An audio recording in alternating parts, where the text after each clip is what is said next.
Hello students, welcome to Shrinika classes. जैसा कि हमने पिछली वाली क्लास में पढ़ा था कि इलेक्ट्रिक फ्लक्स क्या होता है और गॉस थ्योरम, तो आज का जो टॉपिक है वो हमारा गॉस थ्योरम है। और मैंने आपको पिछली वाली क्लास में पढ़ा दिया था कि इलेक्ट्रिक फ्लक्स क्या होता है। इलेक्ट्रिक फ्लक्स का फॉर्मूला क्या था, हमने पढ़ा था ई फाई इक्वल में ई vector dot S vector. Okay, ये हमारी स्केलर फॉर्म, ये हमारी वेक्टर फॉर्म थी और स्केलर फॉर्म क्या थी, E S cos theta. Okay, तो इलेक्ट्रिक फ्लक्स का फॉर्मूला हमें क्या मिल गया था, ई एस कॉस थीटा। तो आज हम क्या पढ़ने जा रहे हैं, आज हम पढ़ने जा रहे हैं गॉस थ्योरम क्या होती है और गॉस थ्योरम का प्रूफ क्या होता है। ये आपके एग्जाम में आता है, पूछा जाता है। चलिए इसको डिस्कस करते हैं कि गॉस थ्योरम क्या होती है। तो इलेक्ट्रिक फ्लक्स का ये पार्ट 2 है, तो इसके अंदर क्या पढ़ेंगे कि गॉस थ्योरम क्या होती है। तो आइए इसकी बात करते हैं। गॉस थ्योरम, तो गॉस थ्योरम क्या होता है, it states that the total flux through a closed surface, total flux through a closed surface is equal to 1 upon में epsilon naught times the net charge enclosed by this closed surface।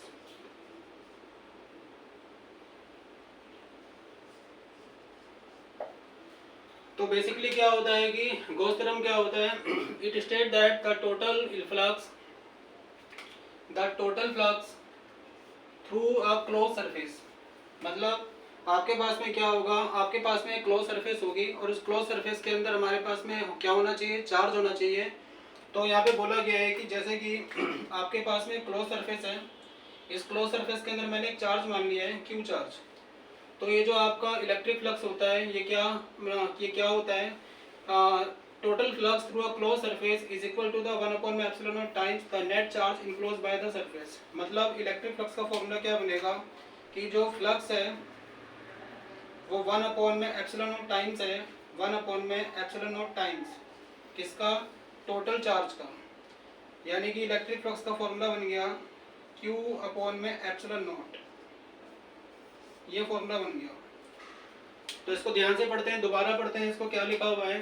कहता है कि it states that the total flux through a close surface, ये जो close surface है अगर इससे flux निकालना है तो ये फ्लक्स क्या होगा, इज इक्वल टू 1 अपॉन में एप्सिलॉन नॉट टाइम्स, 1 अपॉन में epsilon naught times the net charge. ये जो क्यू चार्ज है, ये क्यू चार्ज आपका क्या हो गया, नेट चार्ज हो गया और ये क्लोज सरफेस के अंदर होना चाहिए। तो इज 1 अपॉन में epsilon naught times the net charge enclosed by this close surface. यानी कि जो ये आपका चार्ज है ये चार्ज क्लोज सरफेस के अंदर होना चाहिए। अगर ये चार्ज क्लोज सरफेस के बाहर होगा तो फ्लक्स होगा जीरो। तो this is the Gauss theorem. और हमारे एग्जाम में क्या होता है, ये जो फॉर्मूला है, ये जो गॉस थ्योरम का फॉर्मूला है इसका प्रूफ आता है। तो इसके प्रूफ को हम करने जा रहे हैं कि ये फॉर्मूला बेसिकली कैसे निकल कर आया है। तो आइए समझते हैं।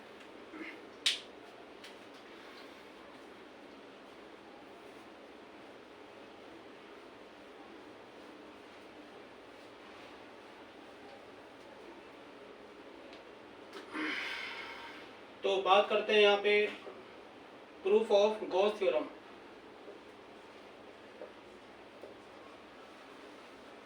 गॉस थ्योरम, तो इसके प्रूफ की बात करते हैं। तो मैं मान लेता हूँ कि मेरे पास में क्लोज सरफेस है और इस क्लोज सरफेस के अंदर मैंने एक चार्ज मान लिया है, क्यू चार्ज। अब इसके बाद में एक काम करते हैं कि इसके अंदर मैंने क्या करा, ये जो क्लोज सरफेस है इसको हम क्या बोलते हैं, इस क्लोज सरफेस को हम बोलते हैं गॉसियन सरफेस, गॉसियन सरफेस। ये जो क्लोज सरफेस है इसको हम क्या बोलेंगे, इसको हम बोलेंगे गॉसियन सरफेस। ओके, अब ये जो गॉसियन सरफेस है इस पे हम क्या करते हैं कि छोटे छोटे एलिमेंट काटते हैं। ठीक है, तो सपोज करते हैं कि मैंने यहाँ से एक छोटा सा एलिमेंट काटा है, यहाँ पे मैंने क्या करा, छोटा सा एलिमेंट काट लिया ऐसे करके। ये छोटा सा एलिमेंट काटा है, और जो मैंने एलिमेंट काटा है ये एलिमेंट बेसिकली मैंने मान लिया कि डिस्टेंस आर पर है। ऐसे जो छोटा सा एलिमेंट है आप यहाँ भी काट सकते हैं, ऐसे काट सकते हैं, तो ये भी क्या होगा, डिस्टेंस आर पर होगा। यहाँ भी काट सकते हैं आप, तो ये भी क्या होगा, डिस्टेंस आर पे होगा। इस एलिमेंट को आप इस गॉसियन सरफेस पर कहीं पर भी काट सकते हैं, ये भी डिस्टेंस आर पर होगा। अब ये जो स्मॉल एलिमेंट है, स्मॉल एलिमेंट की अगर बात करते हैं तो जैसे कि मैंने आपको समझाया था एरिया वेक्टर क्या होता है, तो एरिया वेक्टर हमेशा परपेंडिकुलर होता है। तो इस वाले केस में इस सरफेस पे जो एरिया वेक्टर का डायरेक्शन होगा इस एलिमेंट के लिए वो क्या होगा, रेडियल होगा, रेडियल आउटवर्ड होगा। तो हमने बोला कि यहाँ पे जो एरिया वेक्टर होगा वो क्या होगा, D A vector, radial outward. D A क्यों लिखा है, क्योंकि स्मॉल एलिमेंट है, तो स्मॉल एलिमेंट के लिए एरिया क्या होगा, स्मॉल एरिया होगा। यहाँ पे भी क्या होगा, रेडियल आउटवर्ड होगा, तो ये क्या बन जाएगा, डी ए वेक्टर। इधर भी क्या होगा, रेडियल आउटवर्ड होगा, तो ये भी क्या बन जाएगा, डी ए वेक्टर। इधर भी क्या होगा, रेडियल आउटवर्ड होगा, तो ये भी क्या बनेगा, डी ए वेक्टर। दूसरी बात क्या है कि जो पॉजिटिव चार्ज है, तो पॉजिटिव चार्ज के लिए जो इलेक्ट्रिक फील्ड होती है वो क्या होती है, away from the positive charge. ये हमने पढ़ा था प्रीवियस क्लासेस में। तो पॉजिटिव चार्ज के लिए जो इलेक्ट्रिक फील्ड होगी इस वाले एलिमेंट पे वो क्या होगा, away from the positive charge, यानी कि जो इलेक्ट्रिक फील्ड का डायरेक्शन होगा वो भी क्या होगा, इससे अवे होगा, पॉजिटिव चार्ज से अवे। तो जो इलेक्ट्रिक फील्ड है वो भी क्या होगा, इसी डायरेक्शन में होगा, away from the positive charge. Electric field यहाँ पे भी क्या होगी, away from the positive charge. इधर भी क्या होगी, सेम, और इधर भी क्या हो जाएगा, electric field away from the positive charge. यानी कि हम यहाँ पे क्या देख रहे हैं कि जो हमारा इलेक्ट्रिक फील्ड का डायरेक्शन है और जो हमारा एरिया वेक्टर का डायरेक्शन है दोनों के सेम डायरेक्शन में। तो बात करते हैं कि इलेक्ट्रिक फ्लक्स का हमने फॉर्मूला पढ़ा था। फॉर्मूला क्या था, फॉर्मूला था कि फाई ई इक्वल में क्या था, ई वेक्टर डॉट एस वेक्टर। इस वाले केस में फॉर्मूला क्या यूज करेंगे, ये मेरा स्मॉल एलिमेंट है, तो इलेक्ट्रिक फ्लक्स की अगर बात करते हैं, electric flux for small element,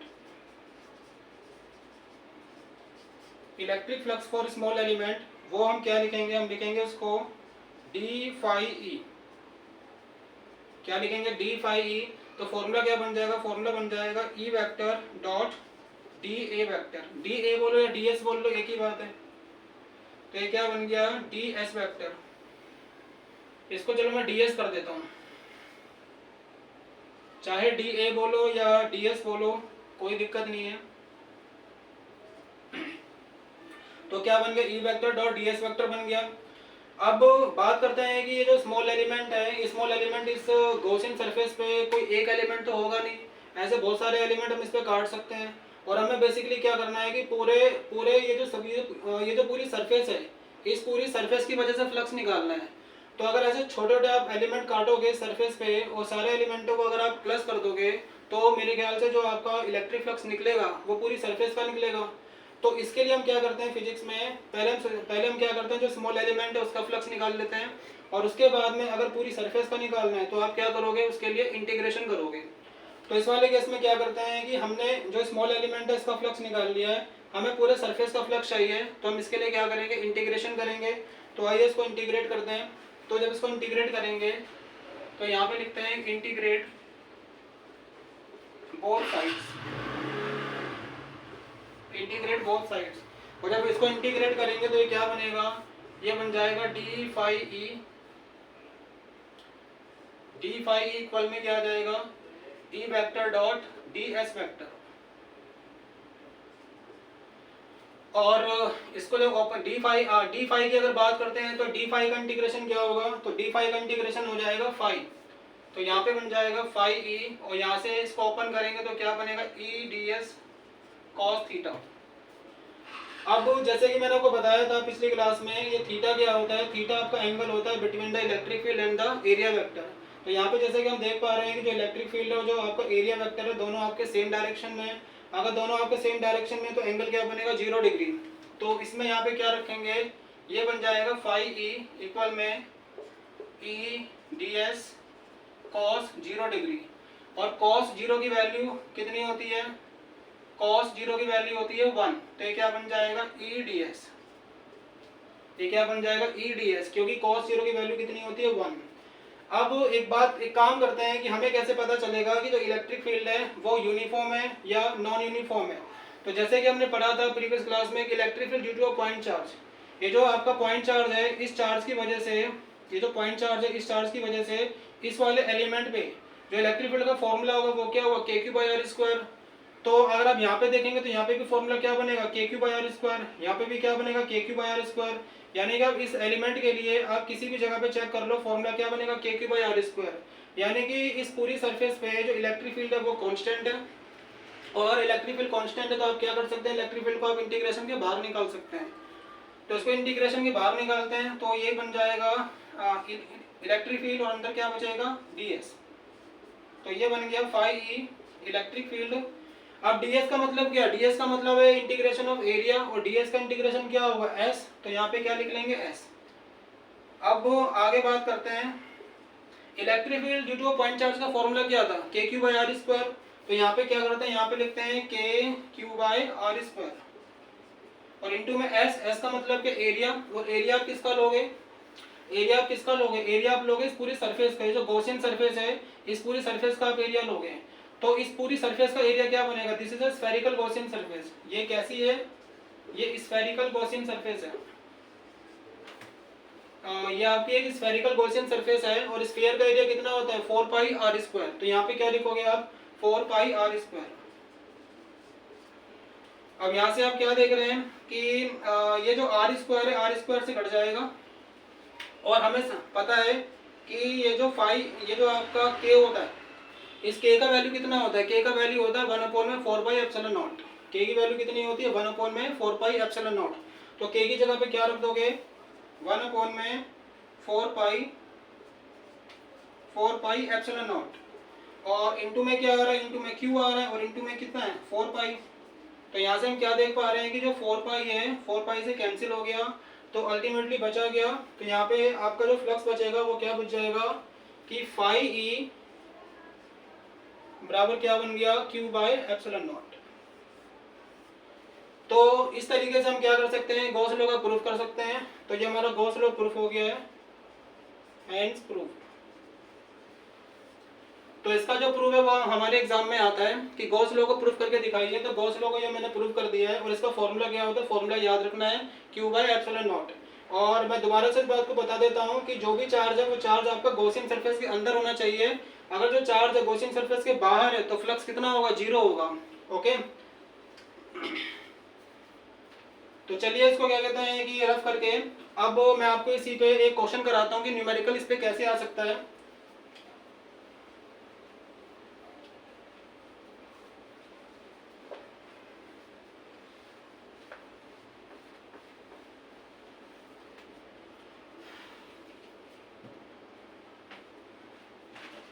इस पे एक सवाल है, तो क्वेश्चन दे रखा है इस पे कि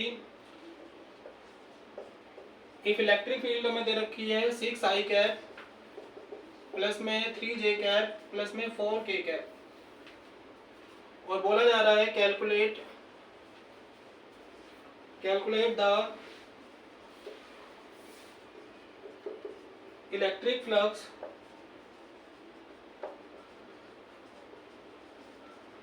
through a surface of area 20 units of area 20 units in YZ plane, YZ plane।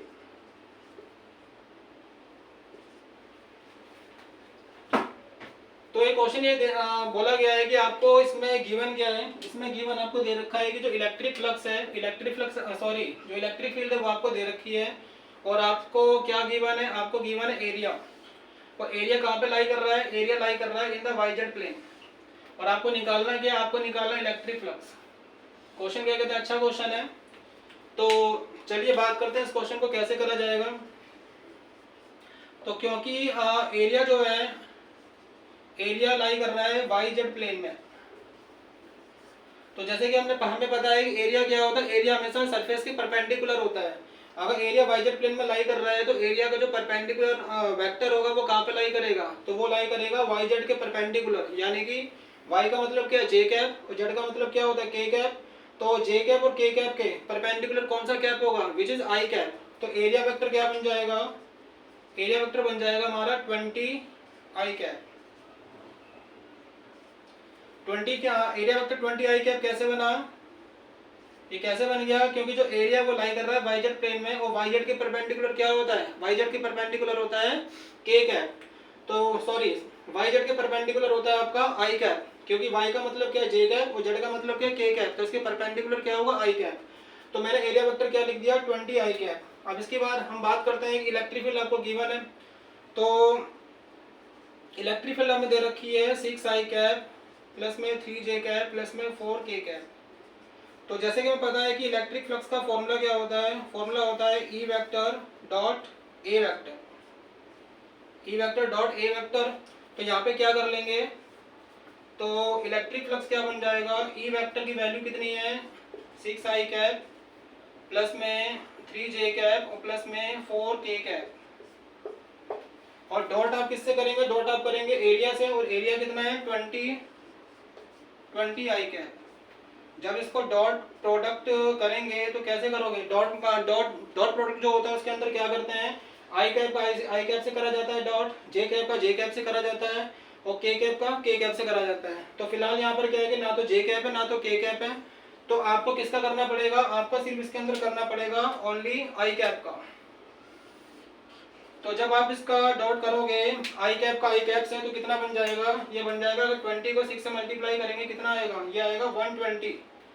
Okay ये बन जाएगा 120, और आई कैप को अगर आई कैप से डॉट करोगे तो कितना आता है 1 आता है, तो ये बन गया 120। और फ्लक्स की यूनिट क्या होती है, मैंने आपको बताया था पिछली क्लास में, इलेक्ट्रिक फील्ड क्या होता है न्यूटन पर कूलम, और एरिया क्या होता है मीटर स्क्वायर। तो यूनिट क्या बन जाएगी न्यूटन पर कूलम और मीटर स्क्वायर। तो ये आंसर आ गया। ओके तो इस तरीके से आप क्वेश्चन को कर सकते हैं। अब इसी तरीके से मैं एक क्वेश्चन आपको और कराता हूं।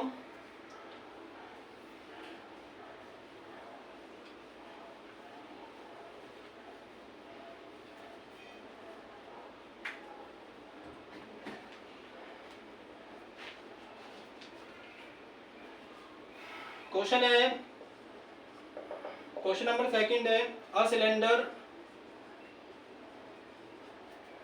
is placed in a uniform electric field with its axis parallel to the electric field, parallel to the electric field। आपसे कह रहा है कि show that the total electric flux through the cylinder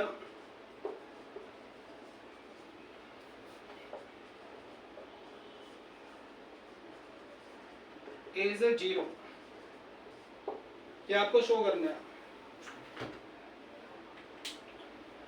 तो क्वेश्चन के अंदर क्या बोला गया है कि इस क्वेश्चन में हमें क्या गिवन है, हमारे पास में सिलेंडर है, और सिलेंडर हमने कहाँ पे रखा है, इस place in a uniform electric field. Cylinder को हमने कहाँ रखा है, यूनिफॉर्म इलेक्ट्रिक फील्ड के अंदर रखा हुआ है, विद इट्स एक्सिस। सिलेंडर की जो एक्सिस है वो पैरेलल है किसके, इलेक्ट्रिक फील्ड के। मतलब यहाँ पे ये क्या बोला जा रहा है, यहाँ पे कहा जा रहा है कि एक सिलेंडर है, मान लो क्या कहते हैं, ये एक सिलेंडर है,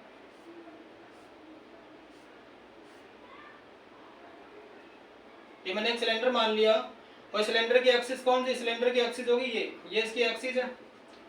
तो कह रहा है कि जो सिलेंडर की एक्सिस है और जो इलेक्ट्रिक फील्ड है दोनों क्या पैरेलल है। अगर दोनों पैरेलल है मतलब इसका क्या हुआ, इसका मतलब ये हो गया कि इलेक्ट्रिक फील्ड भी क्या है सेम डायरेक्शन में, यानी कि जो इलेक्ट्रिक फील्ड है उसका डायरेक्शन क्या है, उसका डायरेक्शन सेम है, यानी कि उसका डायरेक्शन ये इलेक्ट्रिक फील्ड है। और ये क्या बन गया है, इसको मैंने क्या बोल दिया, एक्सिस ऑफ सिलेंडर। आपसे क्या बोला जा रहा है कि शो करना है कि जो टोटल इलेक्ट्रिक फ्लक्स होगा, जो आपका टोटल इलेक्ट्रिक फ्लक्स आएगा वो कितना आएगा, वो आपका 0 निकलेगा इस पूरे सिलेंडर से। तो एक काम करते हैं कि जैसे कि हम सिलेंडर को देख पा रहे हैं कि इसके अंदर हमारे पास में कितनी सरफेसेस हैं। तो मैंने बोल दिया कि जो ये वाली सरफेस है इसको मैंने बोल दिया सरफेस नंबर 1, इसको मैंने बोल दिया सरफेस नंबर 2 और इसको मैंने बोल दिया सरफेस नंबर 3। तो जैसे कि मैंने आपको बताया था कि जो एरिया वेक्टर होता है सारी कहानी एरिया वेक्टर की है, सारी कहानी एरिया वेक्टर की है। तो पहले एक काम करते हैं कि सरफेस नंबर 1 की बात करते हैं। इस पे एरिया वेक्टर क्या होगा, रेडियली आउटवर्ड। तो एरिया वेक्टर इस पे हो जाएगा रेडियली आउटवर्ड, यानी कि ये आपका एरिया वेक्टर है। इसको मैंने क्या बोल दिया, डीए वेक्टर। ये क्या बोल दिया, डीए वेक्टर। और इलेक्ट्रिक फील्ड किस तरफ है, इलेक्ट्रिक फील्ड इस तरफ है। तो ये इलेक्ट्रिक फील्ड है, ये इलेक्ट्रिक फील्ड का डायरेक्शन हो गया। इस सरफेस की बात करते हैं तो इस पे क्या देख रहे हैं, इस पे हम ये देख रहे हैं कि जो एरिया वेक्टर क्या होगा, एरिया वेक्टर होगा रेडियली आउटवर्ड। तो ये बन गया एरिया वेक्टर, डीए वेक्टर। और हम देख पा रहे हैं कि इलेक्ट्रिक फील्ड भी कहाँ है, इलेक्ट्रिक फील्ड भी आपकी रेडियली आउटवर्ड है, राइट में। यहाँ पे कहाँ है इलेक्ट्रिक फील्ड, यहाँ पे एरिया वेक्टर आपका लेफ्ट में परपेंडिकुलर, और इलेक्ट्रिक फील्ड कहाँ पर है, राइट में। सरफेस नंबर 3 की अगर बात करें तो इस पे हम देख पा रहे हैं कि जो एरिया वेक्टर क्या होगा, परपेंडिकुलर, मतलब ये क्या हो गया, ये बन गया एरिया वेक्टर। और इलेक्ट्रिक फील्ड कहाँ पर है, इलेक्ट्रिक फील्ड ये क्या हो गया, इलेक्ट्रिक फील्ड हो गया। तो एक काम करते हैं, इसके अंदर बात करते हैं फ्लक्स की।